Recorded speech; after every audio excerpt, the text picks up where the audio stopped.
maintenant que nous sommes sous le patronage des archanges, tout ne peut que bien se passer ce matin et pour l'ensemble de cette journée. Voilà, alors la question bien sûr de l'évangélisation des jeunes n'est pas une question nouvelle, elle est même consubstantielle à l'histoire de l'Église, mais en choisissant ce thème, vous avez bien vu qu'il y a aujourd'hui une note particulière et qui pour le coup rejoint une réalité récente dans la vie de l'Église et dans l'évolution aussi de la société. Car désormais, la question de l'évangélisation des jeunes n'est plus uniquement, et ça depuis longtemps, uniquement celle de jeunes nés et qui grandissent dans un cadre chrétien, que ce soit dans leur famille, dans leur école ou ailleurs. Ça n'est même plus uniquement la question de l'évangélisation auprès de jeunes incroyants qui n'auraient pas entendu l'annonce de la foi. Mais aujourd'hui, nos sociétés, et en particulier de la jeunesse, baignent dans un cadre pluriel, pluraliste sur le plan des religions, des convictions, et voilà. Et en particulier, bien sûr, cette réalité récente et croissante qui est la présence de l'islam en France, et en particulier auprès des jeunes. Donc comment aujourd'hui annoncer la foi, comment parler du Christ à ces jeunes qui, certains ont encore des racines chrétiennes, certains qui n'ont pas de racines, et au contraire certains qui baignent dans un univers, dans un contexte culturel, et même dans une foi inspirée par d'autres sources que celle de la révélation chrétienne. Voilà, c'est à ce sujet que vont répondre nos trois intervenants ce matin, que je vous présente. D'abord au centre, Dominique Paillard, qui est la directrice de l'école Charles Péguy, du côté de la République. L'école Charles Péguy, qui, vous savez, fait partie de tout un réseau d'écoles qui est tenu par une communauté de religieuses, de sœurs de Saint-François-Xavier. Vous connaissez sans doute Sainte-Marie-de-Neuilly, Madeleine Danielou à Rueil, donc Charles Péguy qui est à la République, une école également à Bobigny. Voilà, donc vous nous parlerez. Et vous-même êtes de cette communauté Saint-François-Xavier, voilà, donc vous en parlerez. Le père Jean-Luc Papé, à votre droite, reconnaissable à son col romain, voilà, qui est prêtre également d'une congrégation, c'est des religieux de Saint-Vincent-de-Paul. Les religieux de Saint-Vincent-de-Paul qui sont également très impliqués dans l'évangélisation des jeunes à travers des patronages. Hein. Il y a un patronage à Paris notamment autour de la paroisse Notre-Dame de Nazareth dans le 15e, ou une paroisse dans le 18e, Notre-Dame de Bon-Conseil, où le père Papé est vicaire et surtout en charge donc de ce patronage de jeunes. Et enfin François Tranchant, qui lui n'est pas membre d'une communauté, enfin peut-être, mais en tout cas c'est un laïc, père de famille, mais qui depuis de longues années s'engage aussi auprès des jeunes dans différentes formes de patronage de maison, autre patronage du Bon Conseil, un autre Bon Conseil, celui qui est à la limite du 15e et du 7e, et aujourd'hui dans la maison Ozanam, qui est je crois dans le nord-ouest de Paris, dans le 17e arrondissement. Voilà, je leur donne la parole successivement à chacun pour qu'ils vous présentent ce qu'ils font, leur vision des choses, leurs actions concrètes. Et puis, donc, au terme de cette intervention, bien sûr, vous pourrez poser toutes vos questions. Voilà, sachant que juste notre cadrage horaire, il est 9h25. En gros, on a une heure, une bonne heure, mais pas beaucoup plus, puisque après, il faut assurer le temps du bâtiment pour permettre à chacun de rejoindre Saint-Sulpice pour la messe qui sera à 11h. Voilà, je donne la parole d'abord au père Papé.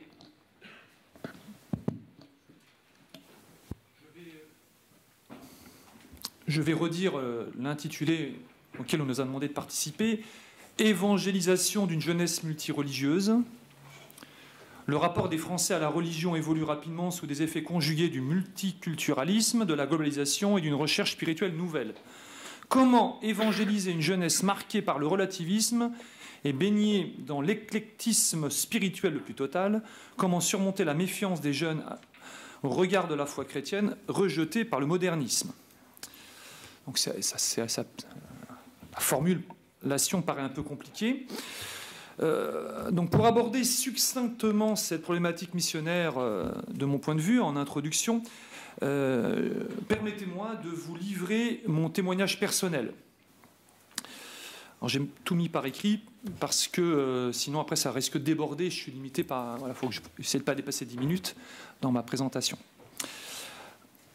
Donc, comme beaucoup de nos contemporains, je vais parler de mon témoignage. Je ne suis pas du tout originaire d'une famille chrétienne qui aurait pu m'éduquer chrétiennement, m'inscrire au caté, me transmettre la foi. Je suis le fruit d'une famille et d'une tradition familiale, multiculturelle, fruit de la globalisation, de recherches spirituelles nouvelles, de relativisme, d'athéisme. C'est ce qui manquait un peu. Il manquait la petite, ça fait partie de notre environnement aussi, et du modernisme moral et religieux. Alors, je vais vous confier quelques secrets de ma vie passée qui m'ont mené mystérieusement jusqu'à vous aujourd'hui et qui pourront nous donner quelques pistes de réflexion sur l'évangélisation d'une jeunesse multi-religieuse.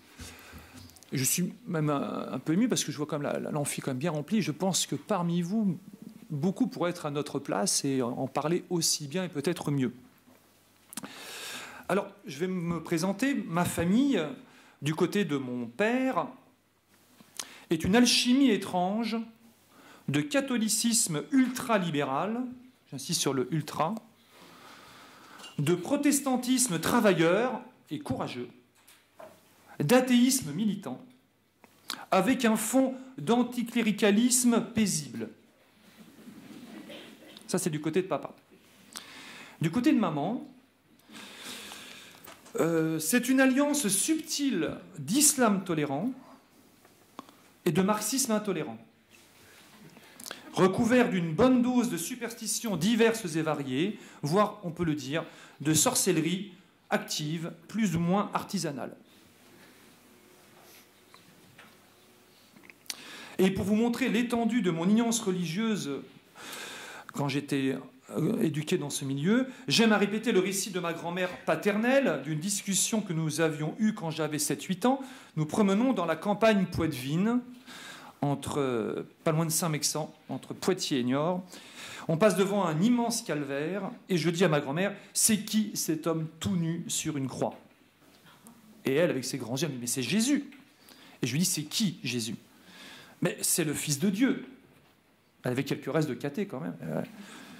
Et là, avec un sourire un peu narquois, ma malice, impossible, mamie. Ça ne peut être qu'un criminel pour qu'on lui ait fait cela. Et je me suis bien moqué d'elle toute la journée en disant Jésus criminel, Jésus criminel, Jésus criminel, jusque tard dans la soirée. Quant au bien et au mal, cela n'est pas bien plus loin. Mes premiers repères, je crois, moraux, c'est Star Wars, 77. Là, il y a peut-être du bien et du mal, Sith, Jedi, voilà. Mais pas plus.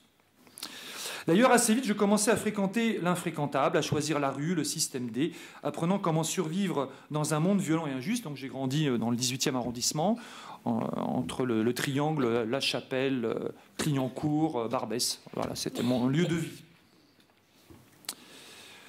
Et il y aurait beaucoup à dire, passons. Alors comment le petit Jean-Luc a-t-il pu acquérir un peu de sens moral, du goût de l'effort, du respect de l'autorité, et même jusqu'à découvrir le caté, Jésus et son Église?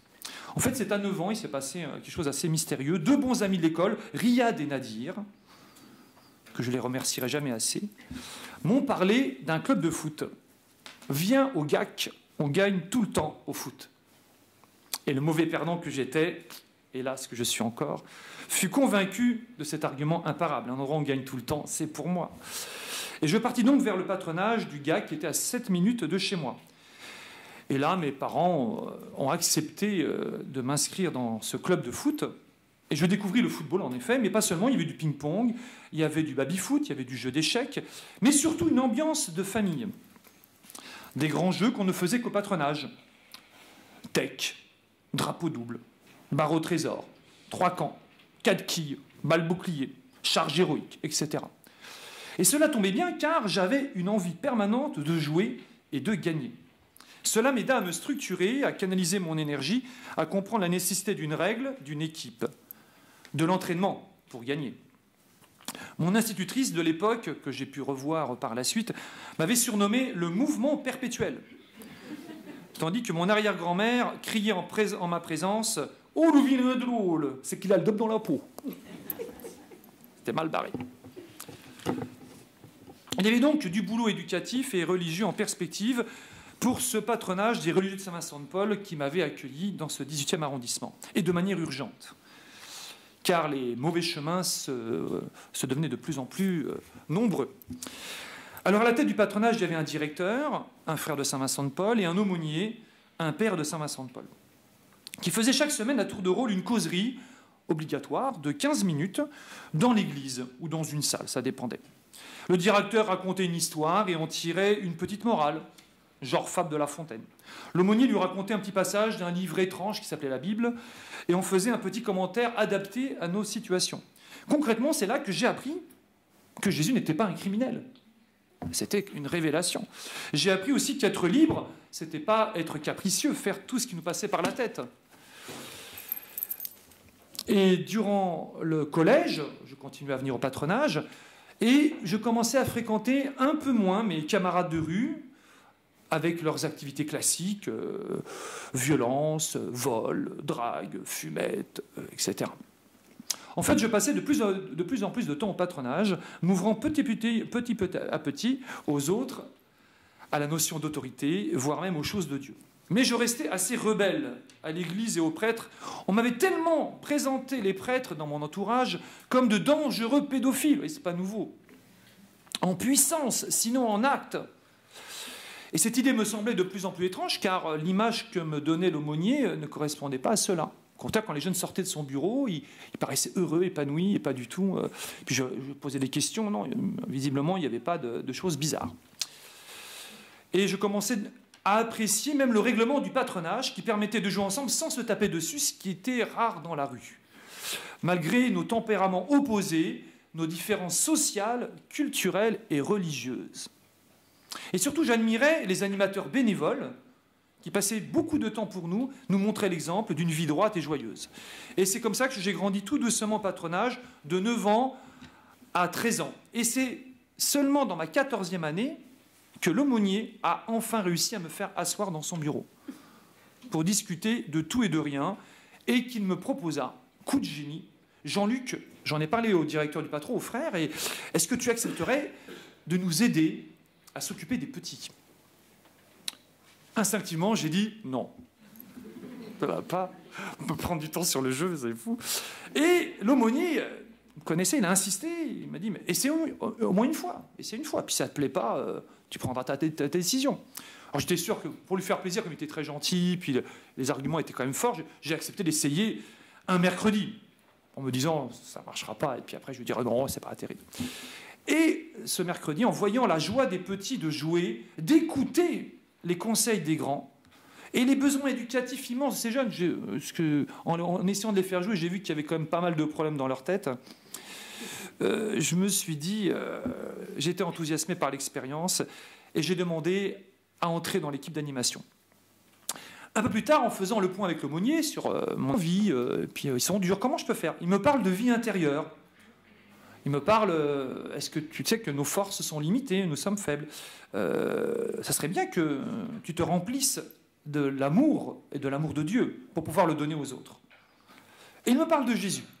Il me pose la question, mais au fait, est-ce que tu es baptisé? Qu'est-ce que c'est? Demande à tes parents. Et je demande à mes parents, et là, grande surprise, je découvre que j'étais baptisé bébé, mais que personne ne m'en avait jamais parlé. Les parents paternels, par tradition, avaient fait une fête sans aucune préparation. Le curé a mis la fumée, a fait le baptême. Voilà, j'ai été baptisé bébé, terminé. Affaire suivante. Et après, je lui dis, j'ai été baptisé. Elle me dit, tu sais que normalement, quand on est baptisé, on doit faire sa première communion. Alors, qu'est-ce que c'est que ce truc-là? Il m'explique, il me donne quelques arguments, et puis il me dit, il a essayé de me faire du caté, mais j'ai tellement mis le bazar que bon, on a passé à autre chose. Il m'a dit, je vais te faire un caté spécialisé, adapté. 1 quart d'heure par semaine, parce qu'après, j'en avais marre. Ça me suffisait. Après les grands jeux, pour que je sois bien défoulé. Voilà. Et j'ai commencé ce caté, et puis il m'a préparé. Et quand arrivait le carême de cette année scolaire, il me dit hey, Jean-Luc, ce serait quand même bien, tu vois, comme effort, que tu ailles à la messe le dimanche. Effort de carême, tout ça, pour te préparer à ta communion. Et puis j'ai commencé à aller à la messe le dimanche, et puis en fait, j'ai jamais raté depuis. J'y vais encore. Extraordinaire. Voilà, donc, et j'ai fait ma première communion le 10 mai 81. tout seul parce que mes parents n'étaient pas là, mais on a fêté le soir, on a bu le champagne. Pas pour ma communion. Les plus anciens voient de quoi je veux parler. C'était là, c'est the day. Ouf. Tout allait changer. Enfin. J'ai bu du champagne.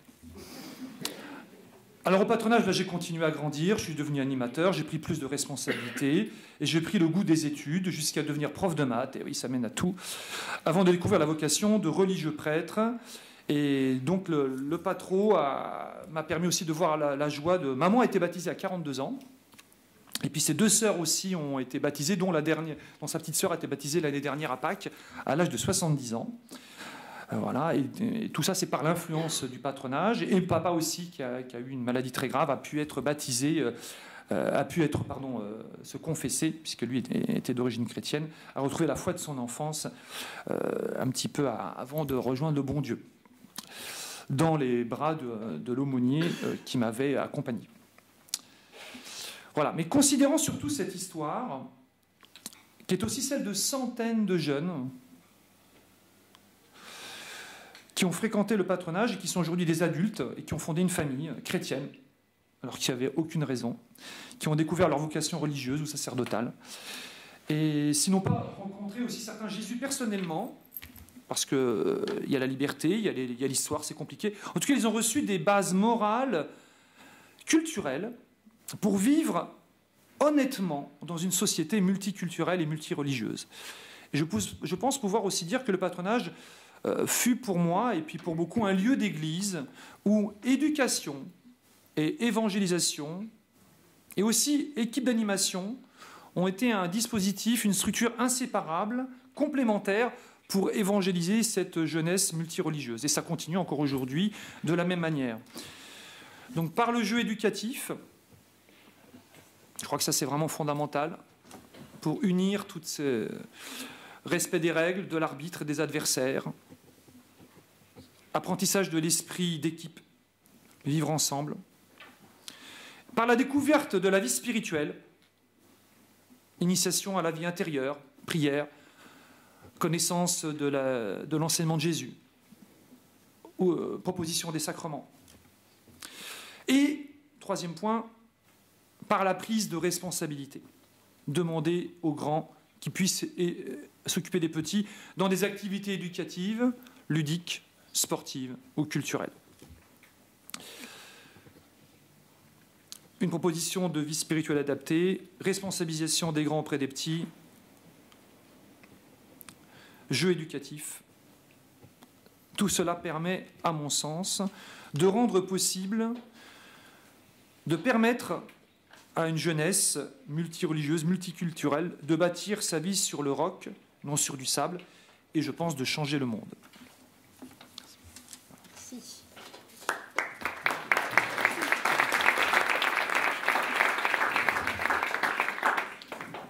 Merci Père pour ce témoignage à la fois personnel et ces leçons concrètes que vous en avez tirées. Je donne maintenant la parole à Dominique Paillard. Merci. Voilà, je ne vais pas prendre le biais d'un témoignage personnel, encore que vous trouverez à travers ce que j'évoquerai une ligne de vie. Donc, moi, je suis partie aussi, comme vous, père du titre, mais donc évangélisation d'une jeunesse multiculturelle, culture religieuse ou catéchisme, avec laquelle je n'étais pas tout à fait à l'aise, d'ailleurs, mais je vous dirai pourquoi, parce que je trouve que ça ne se présente plus dans le « ou » qui est ainsi évoqué. Mais je vois bien ce qui est par derrière et j'ai apprécié les sous-titres de Guillaume Tabar. Comment avez-vous vu évoluer au fil des ans le rapport des jeunes à la foi, à l'Église, au questionnement religieux en général? Je trouve que c'est une excellente sous-question. Et qu'en tirez-vous comme leçon pour annoncer aujourd'hui la foi dans ce contexte-là? Alors, introduction, puis ensuite l'expérience que nous vivons à Charles-Péguy, puisqu'il est aussi important de concrétiser nos parcours. C'est bien cela, à chaque fois, qui est en jeu. Le mot évangélisation est très beau, et en même temps, il doit être bien compris. Il renvoie à la responsabilité de tout croyant, baptisé, de devenir ses disciples missionnaires dont parle si bien le pape François. Et qui d'entre nous n'est pas touché et a très fortement interpellé par cette finale de Matthieu, aller par toute la terre. Ce toute la terre, annoncer l'évangile aux nations. Et les nations, évidemment, ce ne sont pas les catholiques, c'est tout le monde. Aller par toute la terre. En tout cas, c'est ça qui m'a déterminée pour ma vocation apostolique.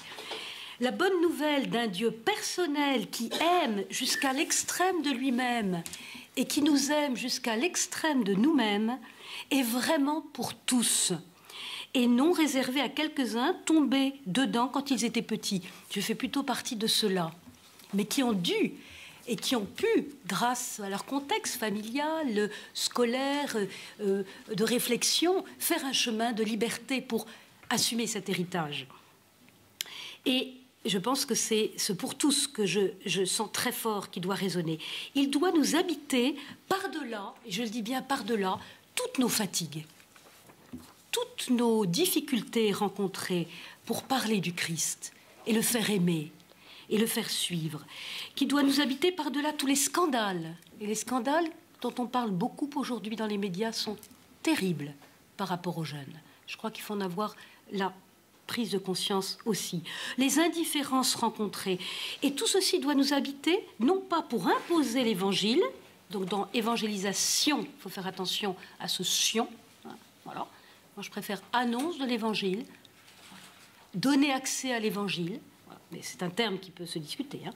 Non pour imposer cet évangile ou en faire une bannière de plus, mais parce qu'il n'est pas possible que tant de personnes ne connaissent pas le Christ qui est pour nous le chemin, la vérité et la vie. On n'allume pas une lampe pour la mettre sous le boisseau.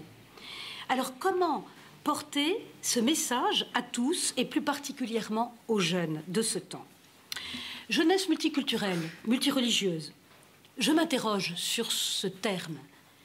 Oui, bien sûr, c'est facile à dire. Il y a en France des jeunes croyants de différentes confessions et certains sont très engagés. Mais ce n'est pas du tout la majorité des jeunes de France. Du tout. À part quelques-uns, ce petit nombre, et c'est formidable, il faut absolument en parler, l'appartenance religieuse et la référence religieuse, c'est pas ça qui les travaille. À l'image de la société française, l'école catholique, dans sa diversité. Bien entendu, suivant les implantations, c'est pas tout à fait le même public, mais quand même, toute l'école publique et l'école catholique est traversée par la réalité non seulement du pluralisme religieux, vous l'évoquiez, mais elle est surtout traversée par une immense ignorance religieuse, voire une mise à distance plus ou moins méfiante de tout ce qui touche à l'institution chrétienne. Prix, les dogmes, les préceptes, les rites et parfois les personnes. Donc les jeunes vivent dans un pays, vous le savez bien, où la conception de la laïcité, hélas, Dieu sait si ce mot laïcité est un beau mot, mais où la conception de la laïcité est telle qu'elle réduit le religieux à la sphère du privé et plus encore à s'en méfier. Donc notre jeunesse, pour moi, est plutôt analphabète et sous-développée dans le domaine religieux qu'en état d'overdose. Et pourtant, oui, il y a des soifs, de très grandes soifs. Il y a des attentes cachées ou qui s'expriment de diverses façons, des besoins immenses de signification, d'espérance, de lumière pour tenir sur la route et qui ne demandent qu'à être visités et comblés par la sève de l'Évangile.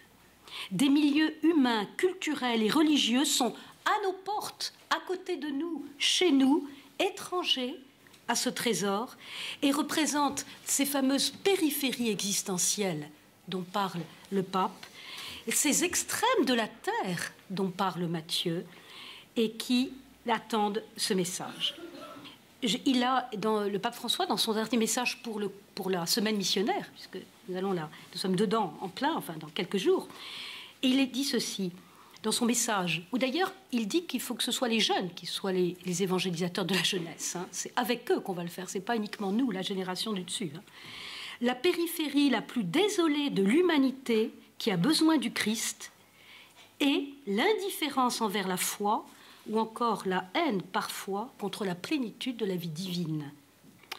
Alors, pour conclure sur ces quelques éléments du contexte actuel et ouvrir le questionnement qui est le nôtre, du rapport à la foi et de l'annonce de la foi, je formule 3 questions auxquelles je vais essayer de répondre. Enfin, 2 surtout, mais je vais essayer de répondre.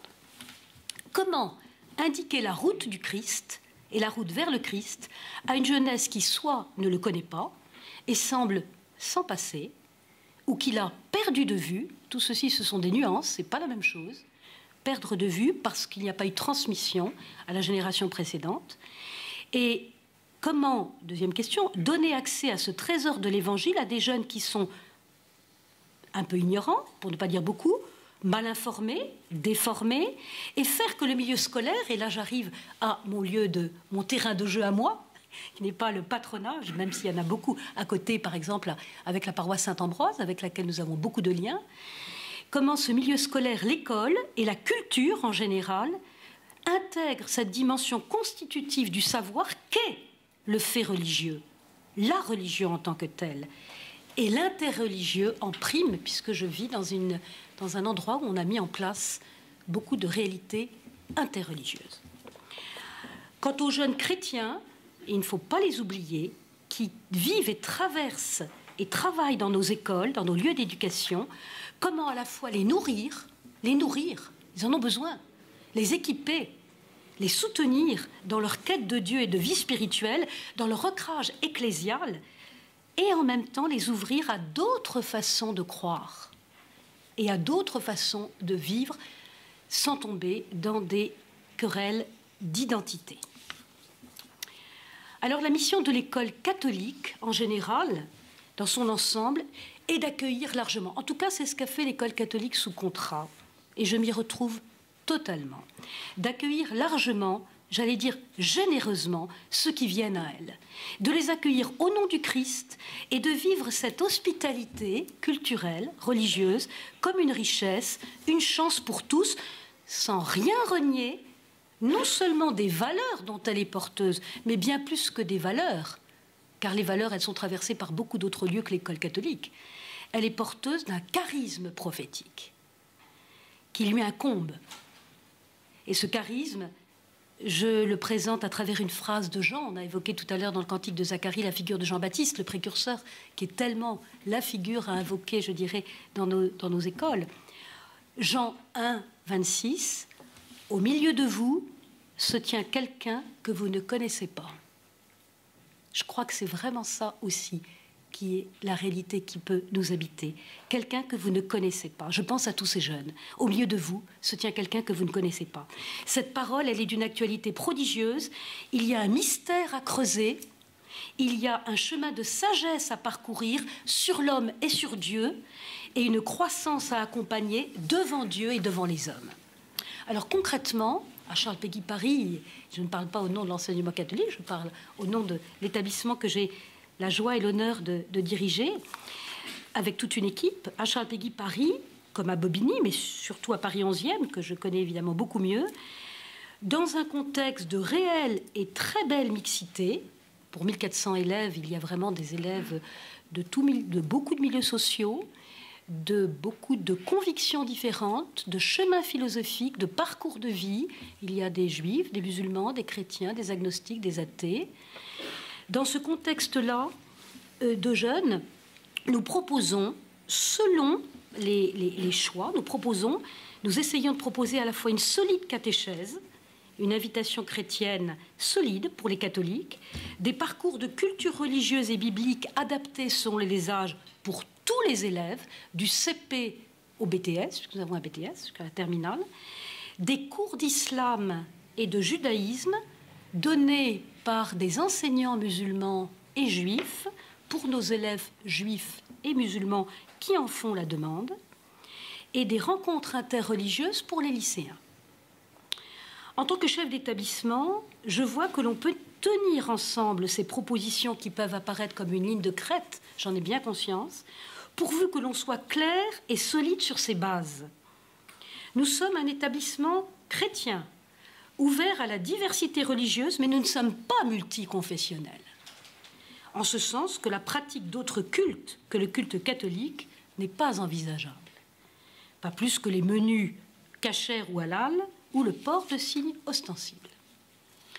Mais nous voyons que permettre à des jeunes qui sont scolarisés, qui étudient, qui réfléchissent, d'approfondir leur propre tradition religieuse par l'étude des sources, des textes sacrés, par le questionnement, les échanges libres, bref, par une vraie qualité de réflexion entre eux, ils vivent toute la journée ensemble, hein, non seulement ne crée pas de ghetto, de repli sur soi, de dilution des catholiques, de peur ou de rivalité, mais au contraire, c'est mon témoignage depuis 11 ans que je suis là, au contraire, favorise, aiguise l'intérêt, le respect et l'estime mutuelle.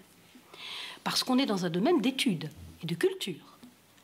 Chacun est renvoyé à ses racines, à ses propres questions intra-religieuses, car il y a des questions intra-religieuses qu'il ne faudrait pas oublier. Il n'y a pas que des questions interreligieuses. Dans chacune de nos communautés, nous ne vivons pas de la même façon la relation à l'Église et au Christ, même s'il y a évidemment un fond commun, heureusement.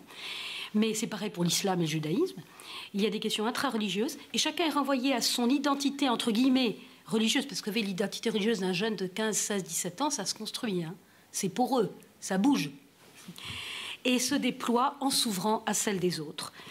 Dans le cas des rencontres interreligieuses trimestrielles, préparées par 4 ou 5 séances, chaque groupe est invité à rendre compte de sa voix, de sa foi, à parler en jeu, en nous, et à accueillir le trésor de l'autre. Tout le monde y gagne, en intelligence de la foi et en capacité d'accueillir le travail de l'Esprit Saint en l'autre. En creusant sa tradition religieuse, en la partageant comme croyants et en la présentant à d'autres qui ne le sont pas. Ces jeunes chrétiens, juifs et musulmans, approfondissent leur vie spirituelle, mais sortent de l'entre-soi pour apprendre l'altérité si constitutive de nos sociétés. Je crois et je vois que des préjugés tombent. C'est pas parfait, hein. Si on a un dialogue, je vous dirai les difficultés rencontrées aussi. Mais je vous parle de ce qui, évidemment, est source d'espérance. Des préjugés tombent, des amalgames fondent, et ils goûtent que Dieu, toujours plus grand que ce qu'on pourra en dire, et en vivre et en connaître, habite et interroge le cœur d'autres jeunes. Pour moi, il y a bien sûr, vous l'aurez compris, un enjeu de paix, d'harmonie, de vivre ensemble, de bien commun supérieur, un enjeu autrement dit sociétal, mais bien plus profond encore que cela, ou tout aussi important, il y a un enjeu théologique et ecclésial. Et je vous renvoie à ce moment-là à tout ce que Vatican II, et depuis les 50 ans de Vatican II, tout ce que le magistère de l'Église a initié pour reprendre cette expression si magnifique de Paul VI dans Ecclesiam Suam, l'Église est invitée à entrer en conversation avec le monde, à dialoguer avec le monde. Et donc c'est un enjeu théologique, un enjeu ecclésial de ce que l'Église et que l'École catholique, qui est une petite Église, se mettent au service du dialogue de salut dont Dieu lui-même n'a cessé de prendre l'initiative. Ecclesiam Suam, 64, Lumen Gentium, 64, Nostra Aetate, texte fondateur, 65, Dialogue et annonce, 91. Et le dernier en date, Éduquer au dialogue interculturel et interreligieux dans l'Église catholique, 2013, de la Congrégation pour l'éducation, donc à Rome. Jean-Paul II a écrit le premier. Le dialogue interreligieux fait partie de la mission évangélisatrice de l'Église. Ce n'est pas une option, le dialogue interreligieux. Et on ne peut pas, à mon avis, aujourd'hui concevoir une catéchèse catholique sans intégrer, peut-être pas en tant que tel le dialogue religieux, mais la question de la permanence des autres religions, du fait que dans le chemin de Dieu, d'autres croyants avancent avec un autre rythme. Bon, il faudrait, à mon avis, que chaque animateur de catéchèse connaisse, et je vais vous le lire presque par cœur, moi je suis presque par cœur mais pas encore, le paragraphe 2 de Nostra Aetate. Nostra Aetate, donc la déclaration conciliaire sur le rapport de l'Église aux autres religions. L'Église catholique ne rejette rien de ce qui est vrai et saint dans ses religions.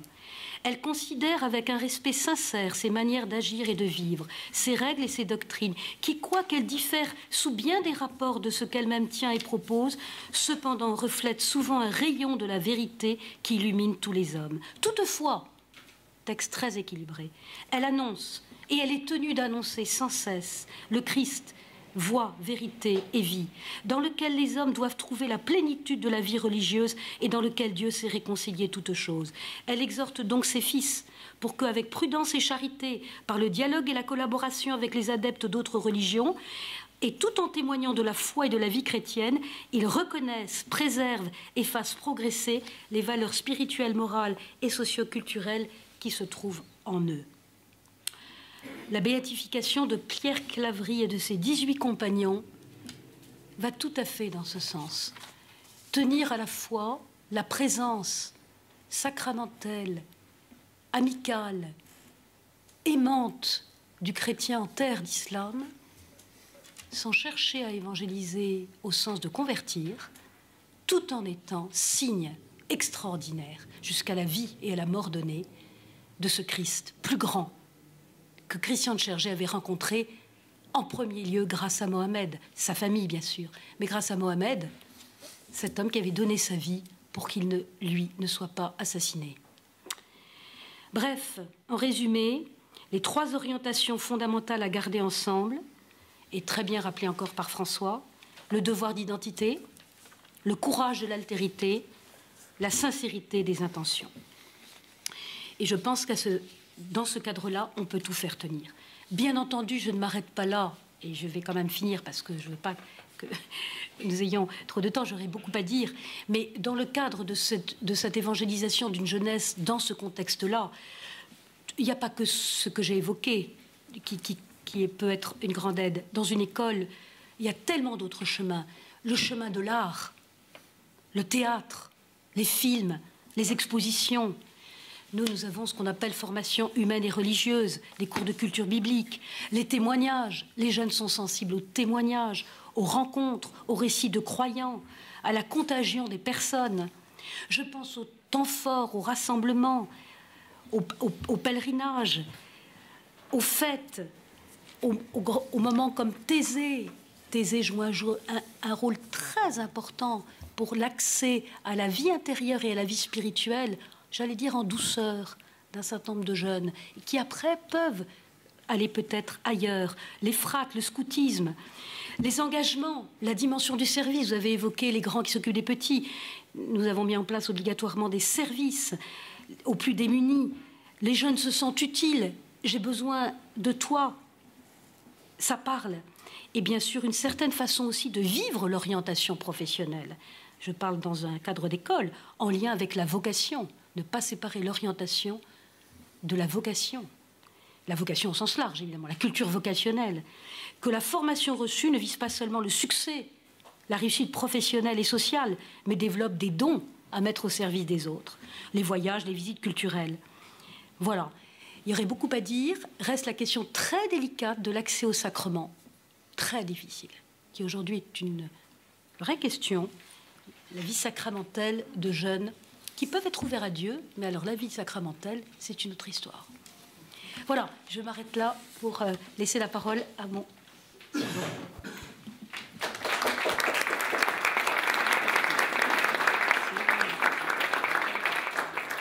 Merci bien infiniment de nous avoir alerté sur cet équilibre subtil entre l'annonce et le dialogue et d'avoir conclu sur une autre histoire qui serait aussi le début de tout qui donnerait matière à toute une table ronde.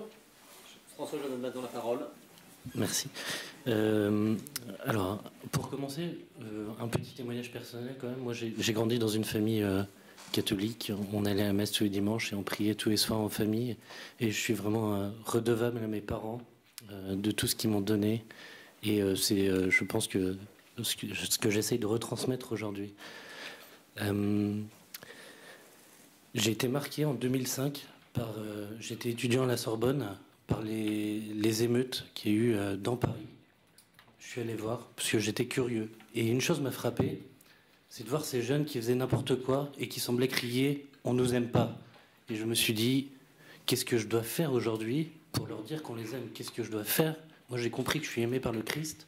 Qu'est-ce que je dois faire aujourd'hui pour que ces jeunes puissent comprendre qu'ils sont aimés, qu'ils sont vraiment aimés par le Christ et que, en fait, cet amour qu'ils recherchent, pour l'instant, ils ne l'ont pas trouvé. Et j'ai découvert l'association Le Rocher. Et je suis parti 1 an dans une cité à Lyon. J'ai vécu 1 an dans une cité où, en fait, j'ai été marqué d'abord par la vie de prière qu'on avait le matin. On passait 1 heure devant Jésus. Et puis par les rencontres avec les familles, les jeunes, ces jeunes qui, effectivement, avaient, eux, pendant les émeutes de 2005, eux, ils avaient dévasté des centres commerciaux au centre de Lyon et qui s'étaient bien amusés. C'était le souvenir qu'ils en avaient. Et toute cette année, je me suis rendu compte que le témoignage qu'on pouvait avoir en tant que chrétien pouvait transformer des choses auprès de ces jeunes, les faire grandir, les faire avancer et leur faire prendre de bons chemins. Et en rentrant à Paris, je suis revenu, moi j'étais à Saint-Pierre-de-Montrouge, donc je suis revenu pour prendre la direction du patronage à Saint-Pierre-de-Montrouge, et puis ensuite j'ai travaillé au Bon Conseil, et depuis 3 ans je suis directeur de la Maison aux Anames, qui est une maison d'église sur la ZAC Clichy-Batignolles, dans le 17e arrondissement, qui est un nouveau quartier. Et notre but, c'est d'accueillir à la fois les familles et d'accueillir les jeunes dans cette maison d'église. Alors c'est un nouveau quartier, c'est un quartier qui est vraiment un quartier passerelle. Il y a le quartier Batignolles qui est un quartier très très aisé, et puis les quartiers Épinette, Porte de Saint-Ouen, Porte de Clichy, Porte d'Asnières, qui sont les quartiers des portes, donc qui sont des quartiers beaucoup moins aisés. Pourquoi le patronage ? Je vais compléter un peu ce que le père Papet a dit. Nous, dans notre politique, on a choisi d'imprimer la devise « Ici on joue, ici on prie ». Alors, cette devise, elle vient du père allemand, alors le père Papet me corrigera si je me trompe, qui à l'époque, à Marseille, accueillait des jeunes qui étaient seuls. Et un jour, la police vient frapper à la porte de son mâche. Toc, toc, toc. Qu'est-ce que vous faites avec tous ces jeunes? C'est un instrument de sédition, vous préparez une révolution. Et lui, il a dit, ici on joue, ici on prie. Alors c'est une devise très importante. Une respiration intérieure, la prière, et une respiration extérieure, le jeu. Par la pédagogie du jeu, il y a énormément de choses qui vont être transmises aux jeunes. Le sens des responsabilités, le sens de la justice, le sens du respect de l'autre, le fait d'apprendre que je ne peux pas jouer si celui qui est en face de moi, il ne joue pas aussi. Apprendre à gagner, apprendre à perdre. C'est vraiment une école de la vie, d'ailleurs c'est ce qu'on voit dans le scoutisme. Et puis ici on prie. Nous on a choisi de mettre vraiment la prière au cœur de notre journée. Notre journée, elle est marquée par 3 temps de prière. Un temps le matin, où c'est un temps catéchétique, un temps le midi, où tout le monde participe à la messe. Alors ça, c'est un choix qu'on veut vraiment préserver chez nous.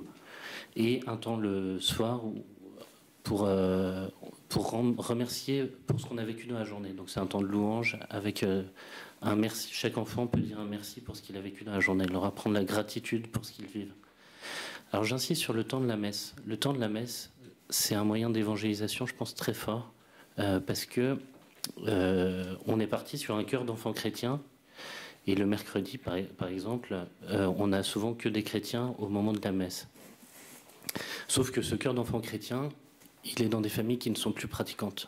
On va plus à la messe le dimanche, et donc leur messe du dimanche, elle est le mercredi au patronage. Ça c'est vraiment très, très important. Et en fait, vu que c'est les enfants qui organisent cette messe, qui servent la messe, les garçons servent la messe, les filles sont servantes d'assemblée, qui lisent les lectures, qui chantent, eh ben, il y a une contagion positive. Et les parents viennent pour voir leurs enfants. Et on a constaté, depuis 3 ans, donc c'est une expérience courte, on avait de plus en plus de parents qui venaient voir par curiosité ce qui se passait, ce que c'était que cette messe, etc. Et je ne sais pas s'ils remettent les pieds à l'église, mais en tout cas, ils semblent y prendre goût quand même en revenant. Ça, c'est une des premières grâces de ce qu'on peut vivre. Alors, je parlerai de l'islam parce que nous, on est quand même une maison qui est ouverte à tous aussi et qui est très touchée aussi par... on accueille tous les publics. Et donc, je pense qu'on a un public qui est 50% chrétien, 50% musulman à peu près. La deuxième chose, c'est que dans le patronage, on défend un regard éducatif. Saint Jean Bosco, il disait qu'ils se sachent aimer. C'était sa devise. Il faut que les jeunes, ils se sachent aimer. Et ça, c'est vraiment ce qu'on apprend à nos animateurs, c'est poser un regard d'amour sur les jeunes. qu'ils se sachent aimer. C'est pas des magots, hein, c'est vraiment, ça se fait avec une juste distance. Il n'y a pas besoin de faire des câlins et des bisous pour que le jeune se sache aimer. Il y a besoin d'être exigeant vis-à-vis de lui, à mon avis, mais de lui montrer toujours que cette exigence qu'on porte, on va l'aider à marcher et à avancer. Alors, ce regard, donc, c'est d'abord un regard aussi de confiance. Regard de confiance qu'on va poser sur le jeune. Et ce regard de confiance, il passe par les responsabilités. Un enfant qui a 10 ans, il peut prendre la responsabilité de mettre le couvert pour le déjeuner. Il peut prendre la responsabilité de nettoyer les tables. Il se met au service de la communauté. Un enfant qui est collégien, il peut prendre la responsabilité, comme le père Jean-Luc le disait tout à l'heure, d'animer les grands jeux, de devenir aide-animateur. Un enfant qui est lycéen, il peut devenir animateur à son tour. Et l'idée, c'est comment rendre ce que j'ai reçu, en fait. Comment rendre au sein du patronage ce que moi-même j'ai reçu. Et dans cette dynamique, c'est comment rendre au Seigneur tout le bien qu'il a fait pour moi. Alors, il y a ce jeu des responsabilités. Dire, aujourd'hui, moi, au nom de mon curé, je t'appelle à prendre des responsabilités, qui lui-même a été appelé par l'évêque, qui lui-même a appelé par le pape. Si on remonte la chaîne, on remonte jusqu'au patron. Et dire je t'appelle, et c'est vraiment dans un lien, je ne suis pas tout seul à t'appeler et je ne suis pas tout seul à poser ce regard sur toi. Première chose. La deuxième chose, c'est un regard d'espérance. Le jeune, aujourd'hui, je trouve qu'il est beaucoup cassé par ce qu'il vit dans sa famille. Très peu de familles restent unies, et parce qu'il vit aussi à l'école. Malheureusement, l'école de la République, en tout cas, rend plus le service qu'elle devrait rendre aux jeunes, et c'est plus une école de la réussite pour tous, c'est mon constat. Et malheureusement, justement, la vocation que le jeune peut porter en lui, Ibrahim par exemple, veut devenir militaire. Sauf que Ibrahim ne pourra pas être militaire parce qu'il est arrivé en France en 6e et qu'il n'a pas le niveau l'école ne l'a pas aidé à se remettre à niveau pour pouvoir devenir militaire quand il aura 17-18 ans. Et ça, c'est une grande tristesse. Et c'est une grande tristesse d'aider ce jeune à essayer de trouver un autre appel vocationnel pour qu'il puisse donner à plein tout ce qu'il a à donner, alors qu'il a des trésors en lui. Et donc, ce regard d'espérance, c'est aider ce jeune déjà à réparer ce que les institutions n'ont pas posé sur lui. Ça, je pense que c'est vraiment très important. Et la deuxième chose, c'est qu'on a aussi des jeunes qui font beaucoup de bêtises. Et ce regard d'espérance, c'est de ne pas enfermer le jeune dans sa bêtise. Faire la différence entre la personne et les actes. Les actes, un tel peut avoir volé, un tel peut avoir menti. Mais le regard d'espérance posé sur le jeune, c'est ne jamais l'enfermer en disant t'es un voleur ou t'es un menteur. Aujourd'hui, t'as failli et on va essayer en équipe de t'aider à te relever par des responsabilités, par des choses qui vont aider à réparer. Donc ces regards, je pense qu'ils sont très importants. Et au travers de ces regards, il y a un témoignage, hein, parce que je pense que ce regard, si on peut le poser sur le jeune, on peut le poser aussi que par notre prière personnelle. Et donc on témoigne de l'amour du Christ pour nous. Et le jeune, il n'est pas bête, qu'il soit chrétien ou musulman, il va comprendre que c'est l'amour du Christ qui passe aussi par le regard de ce que nous sommes, de l'équipe d'animation qu'on est, qui est bien imparfaite. Ça, c'est les premières choses. Alors après, cette ouverture à tous. Cette ouverture à tous, elle passe par un dernier point, c'est aussi aider les jeunes à réussir leur scolarité. Je pense que les accompagnements scolaires, les aides aux devoirs, aujourd'hui, faire quelque chose qui est ambitieux, ça ramène tout un quartier dans une maison, ce qui se passe un peu chez nous. Des gens qu'on n'a jamais vus qui viennent frapper à la porte et qui disent vous avez aidé le fils de ma voisine et ça lui permet de réussir. Et donc nous, ça nous permet aussi de témoigner qui on est. Voilà, vous allez nous confier votre enfant. Sauf que vous allez l'inscrire au patronage du soir, où ici on joue, ici on prie, ici on étudie. Deux choses. On va d'abord l'aider à apprendre ses leçons de manière exigeante. Et avant qu'il travaille, on va passer à la chapelle. Et on va avoir un temps d'intériorité, alors pour nous devant le Christ, mais on va essayer d'aider vos enfants à vivre cette intériorité. Et pour nous, c'est quand même apprendre ou à laisser. Si vous ne vous sentez pas en cohérence avec les valeurs éducatives et les valeurs spirituelles qu'on va défendre, nous, on ne peut pas accueillir votre enfant chez nous. Et en général, en fait, les gens confient leurs enfants, ils savent très bien qu'il y a quelque chose qui est vrai aussi. Et donc, on accueille beaucoup d'enfants qui sont musulmans et beaucoup de jeunes qui sont musulmans. Et moi, dans mon appel personnel, je suis vraiment très touché par l'islam. Je suis touché par une autre figure qui est Charles de Foucault, qui a vécu au milieu qui s'est converti en fait en voyant des musulmans prier. Ça, je le dis beaucoup aux jeunes musulmans. Je leur dis, mais cet homme-là, en plus, il est à Saint-Augustin, donc c'est à côté de chez nous. Donc j'aime bien les emmener visiter Saint-Augustin. Je leur dis, cet homme-là, un jour, il a vu quelqu'un qui était de la même religion que toi. Il l'a vu prier. Il s'est dit, mais quel est ce Dieu pour que ces gens ils mettent leur tête contre la terre, qu'ils se prosternent contre terre? Quel est ce Dieu? Ça m'interpelle. Il s'est converti grâce à quelqu'un de la même religion que toi. Et il a suivi Jésus. Il a tout donné pour le Christ.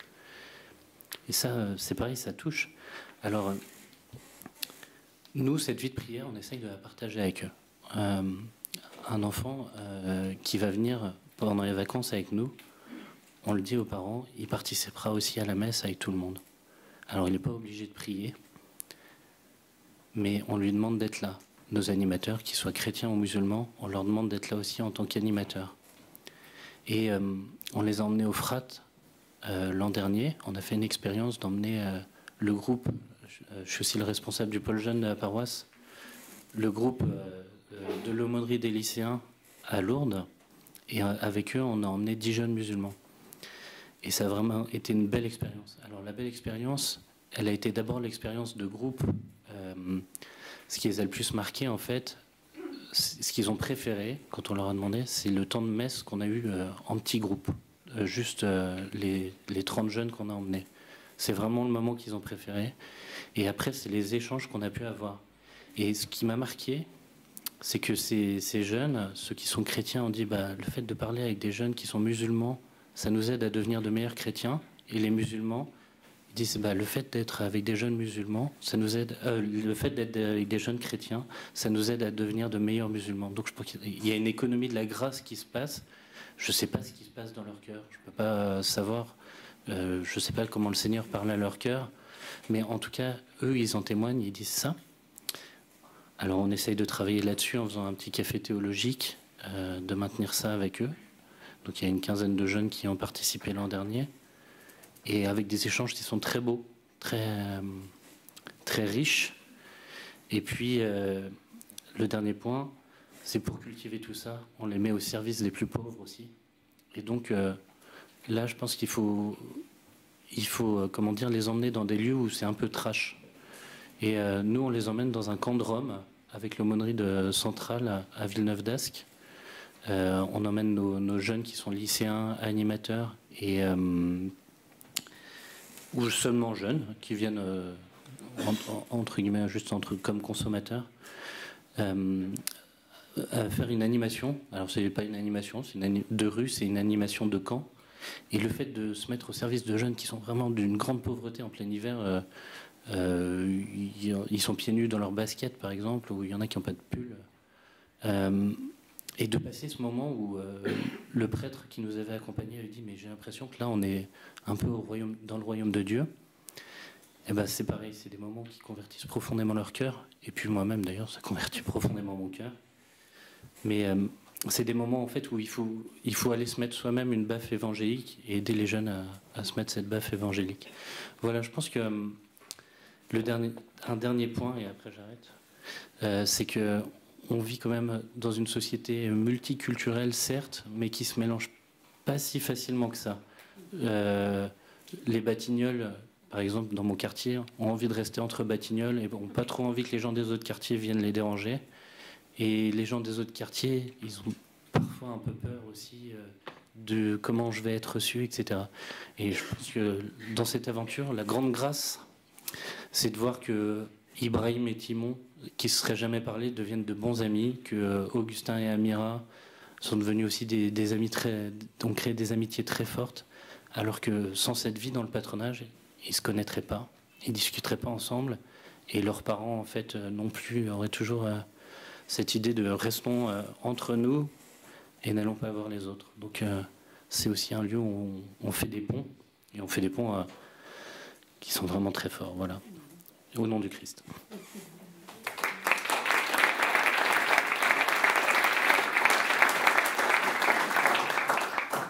vraiment merci à tous les trois de la beauté, de la richesse, de la hauteur de vue de vos témoignages. Je crois que chacun, à votre manière, vous avez donné, pour reprendre votre expression, une belle baffe évangélique. Voilà, à nous maintenant d'en profiter. Merci, c'était vraiment très très riche. Alors, malheureusement, pardon, le regard de la montre. Il est 10h15. Ça nous laisse quand même, on va dire, un quart d'heure pour essayer d'échanger, de poursuivre, etc. Voilà. Utilisons quand même à plein ce temps que vous avez laissé. Voilà. Nous, on a envie d'un échange, nous. Voilà. Voilà.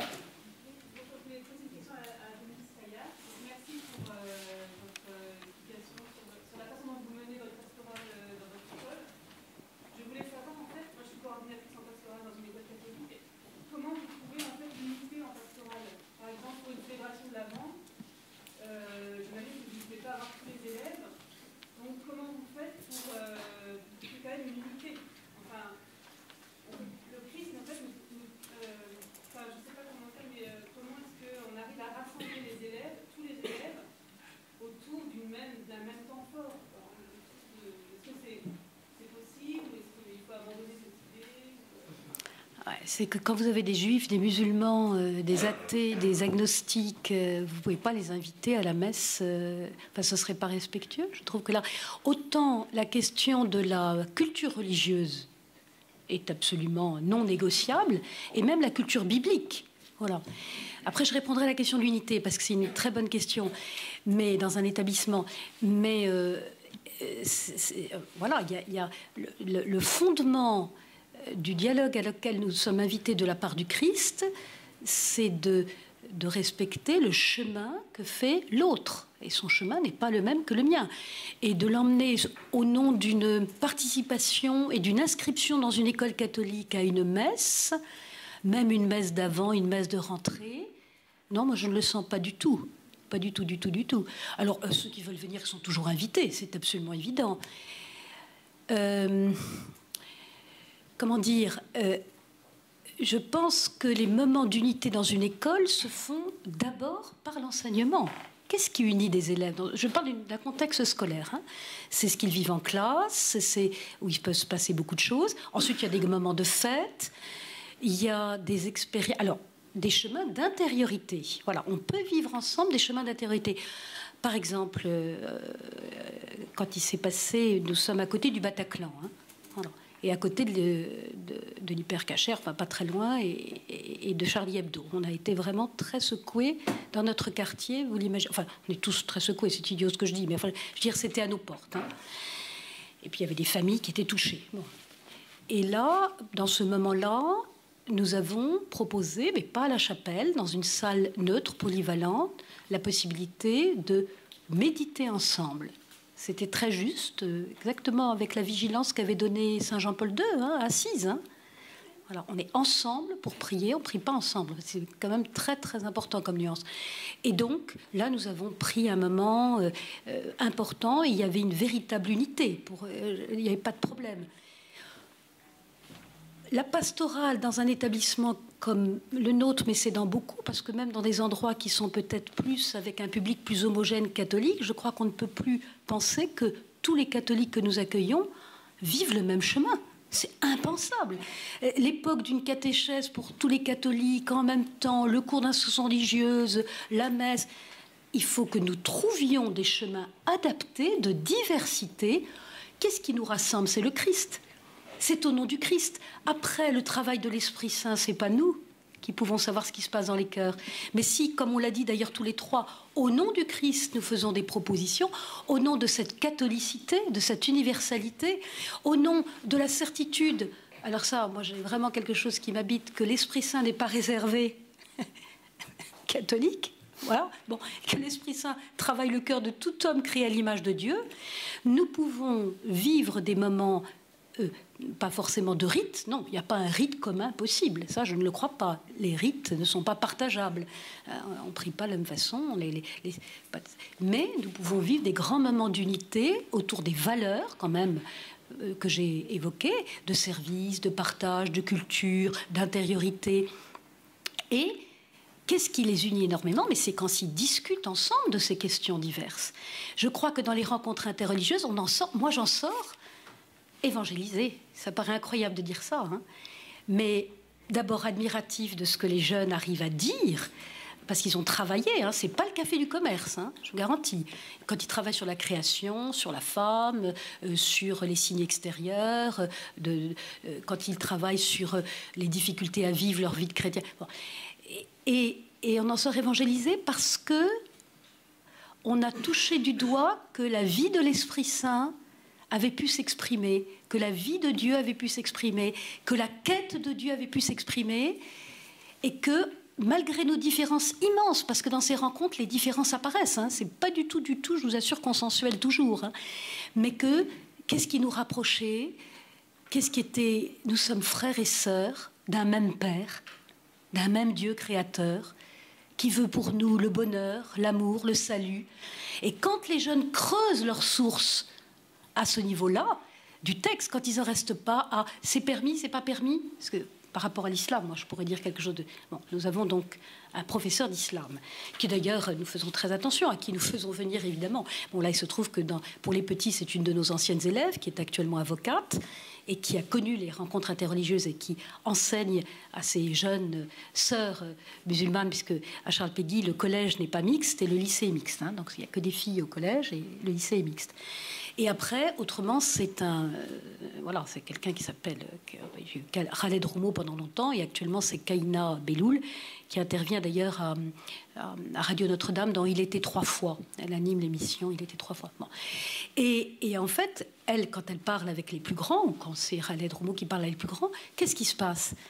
Ils disent, les jeunes, c'est différent de ce qu'on vit à la mosquée. Parce qu'en fait, ils vont à la mosquée.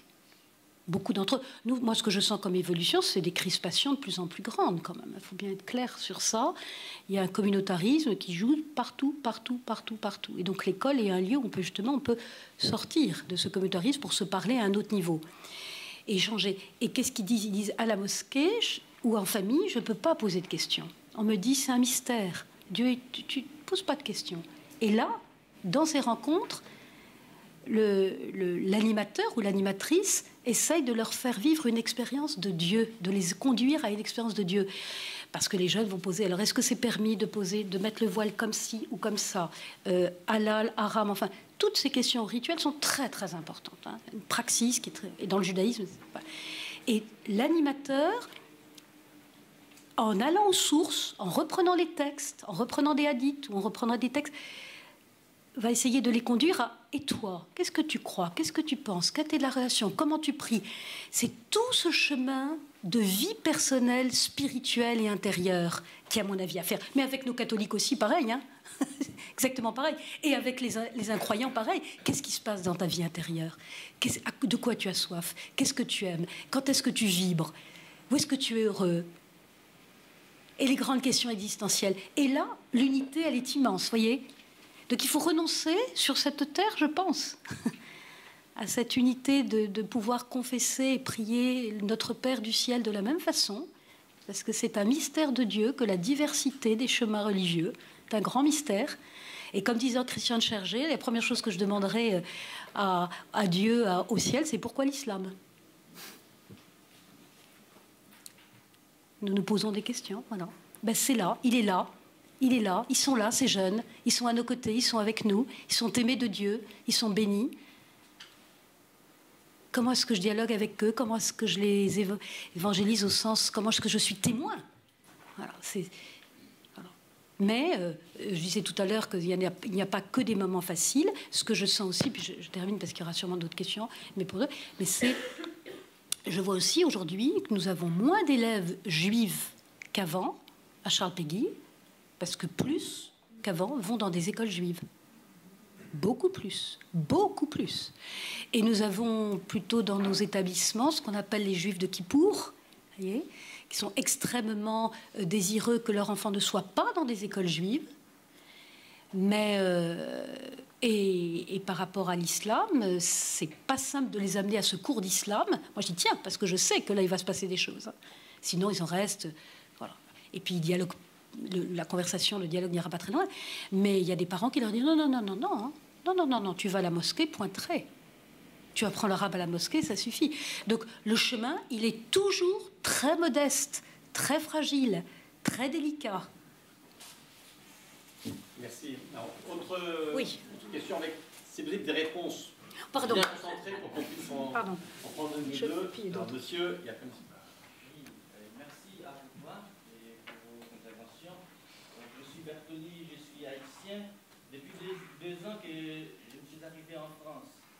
Donc j'ai eu la chance d'avoir une présence dans un collège. On dit collège catholique. Bon. Et donc je vois qu'il y a des jeunes qui sont chrétiens. Mais comment vous pouvez nous aider et aider ces jeunes-là, garder et aider ces jeunes qui sont chrétiens, de garder leur foi et d'annoncer le Christ aux autres. Parce que, c'est vrai, nous avons des méthodes, nous organisons des congrès pour ramener les jeunes qui ne sont pas chrétiens, de devenir, mais comment pouvez-vous nous aider à garder ces jeunes-là, d'annoncer le Christ là où ils sont? Je ne peux pas répondre à une question. Enfin, moi, au nom de tous, je vous renvoie à votre établissement. Enfin, vous êtes dans un collège catholique? Non, non, non, je n'ai pas besoin d'avoir le nom, non plus, mais je vous renvoie à l'équipe pastorale, je vous renvoie... Je ne peux pas vous dire, moi je pense qu'il faut donner le désir de 1000 façons, les études, les cours ne suffiront pas, les témoignages, les emmener faire des pèlerinages, le chant, la culture, le patronage. Il faut prendre tous les moyens, pour que... Alors, je termine là-dessus, il ne suffit pas qu'il y en ait beaucoup. Vous avez un tout petit groupe de... Moi, je vois que, par exemple, par rapport à la catéchèse et Alpha, on a un groupe qui s'appelle Alpha Jeunes. On fait Alpha Jeunes. Eh bien, ce sont des jeunes qui appellent les autres à Alpha. Et puis, une autre chose encore, c'est, comme on l'a dit, confiez-leur de responsabilités aux chrétiens. Dites-leur, il y a des petits frères et des petites sœurs, il faut que tu leur fasses le caté, viens, tu vas les aider. Ça, c'est des chemins extraordinaires pour transmettre. Oui.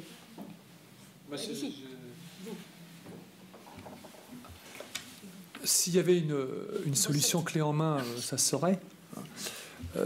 D'abord, je pense que la communauté éducative doit être très priante pour prier pour ces jeunes, pour leur persévérance. Ça, tout par de là.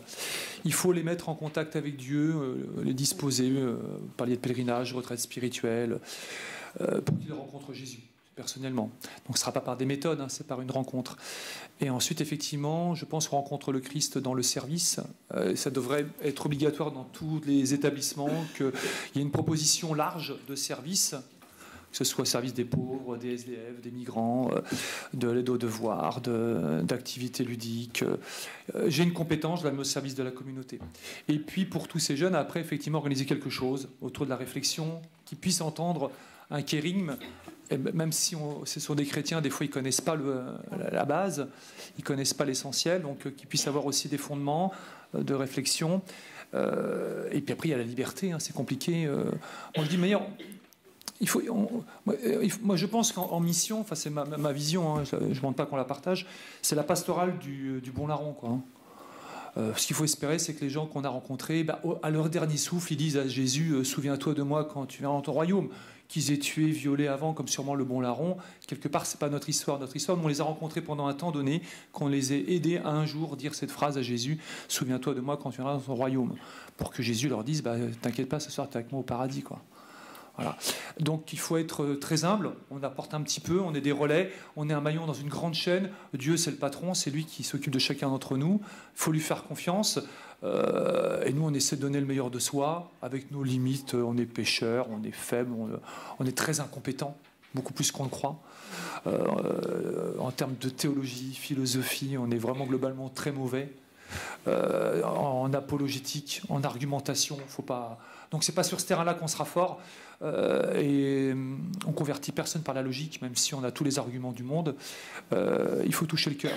c'est à la fois redoutable, ça veut dire que quelqu'un qui a un charisme, il peut vous embobiner quelqu'un, et nous on doit respecter la liberté, on n'est pas dans ce trip où on va conditionner le jeune pour qu'il soit un bon catholique pratiquant. Donc c'est compliqué, il faut respecter son chemin, l'amener au Christ, et puis savoir qu'un jour il va nous quitter pour que quelqu'un d'autre s'en occupe. Voilà. C'est un peu pagailleux hein, ma réponse. Ça risque d'être dernière, allons-y. Pour M. Tranchant, on parlait de l'équilibre dans notre traité entre dialogue et annonce. Une question, c'est comment on évite justement le statu quo où on reste juste dans le dialogue et on oublie un peu d'annoncer. Et du coup, est-ce que vous avez des conversions de jeunes musulmans au sein de la structure? Alors, j'ai pas de conversion au sein de la structure. Et ce que je me dis toujours, c'est que en fait, le fait qu'ils sachent au moins qui est Jésus, ça les prépare à la grande rencontre à la fin de leur vie. Et après, on l'a dit, hein, il faut témoigner d'une communauté éducative qui prie. Et si la communauté éducative prie pas, eh ben, le jeune, il cernera jamais que tout ça, on le fait au nom du Christ.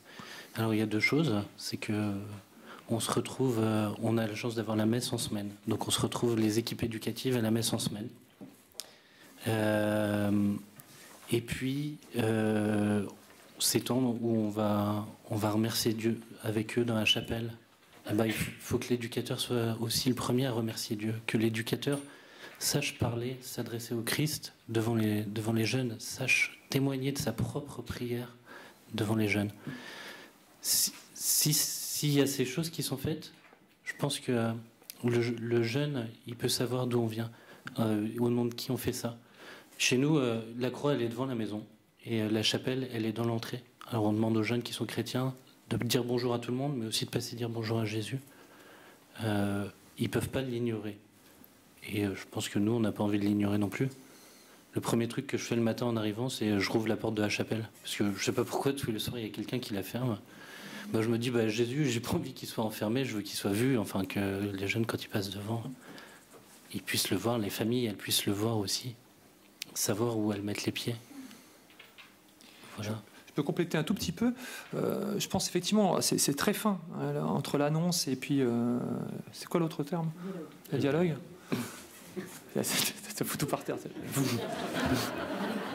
Entre l'annonce et le dialogue.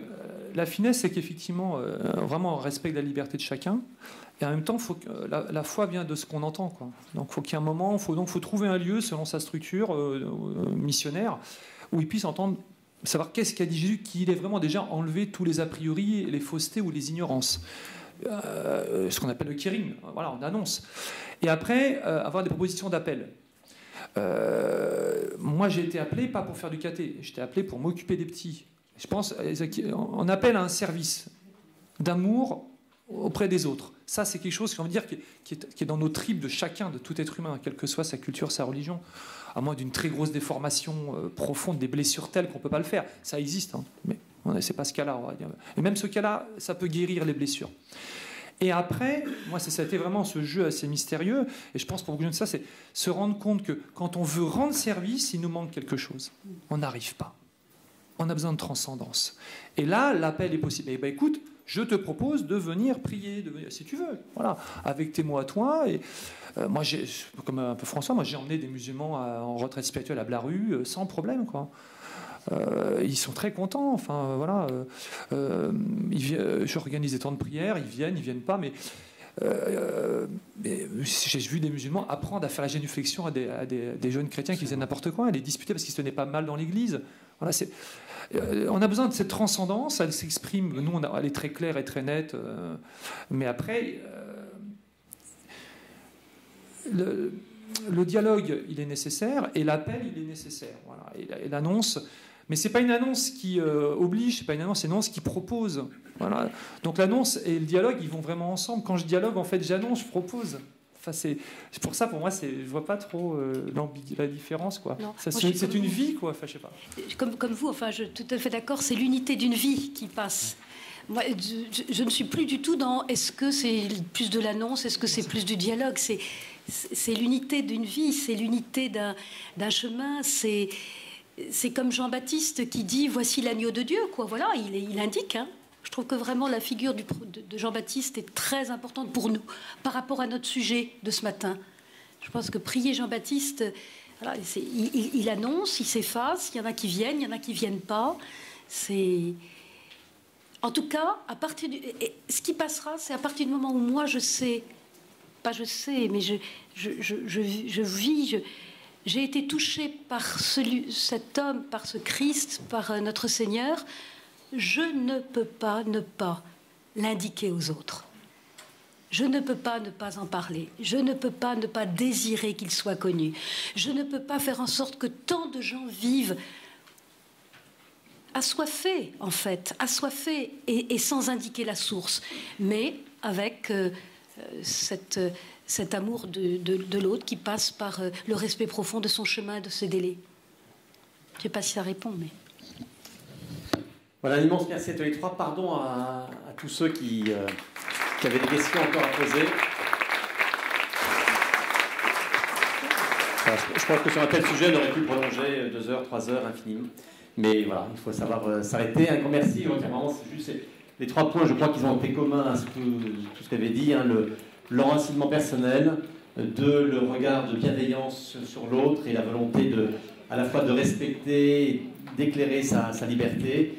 Et puis ce pari, cette contagion, de ce que si c'est brûlant en nous, eh bien, ce feu pourrait être perceptible par les autres. Voilà. Un grand merci. Je crois que toutes les interventions pourront être retrouvées plus tard sur le site du Congrès. Je crois que tout ça sera mis en ligne, ce qui sera moyen de prolonger. Voilà. Un grand merci pour tous ceux qui le souhaitent. Donc la messe est à 11h à Saint-Sulpice. Et ensuite, la journée se poursuit avec le programme que vous connaissez. Merci.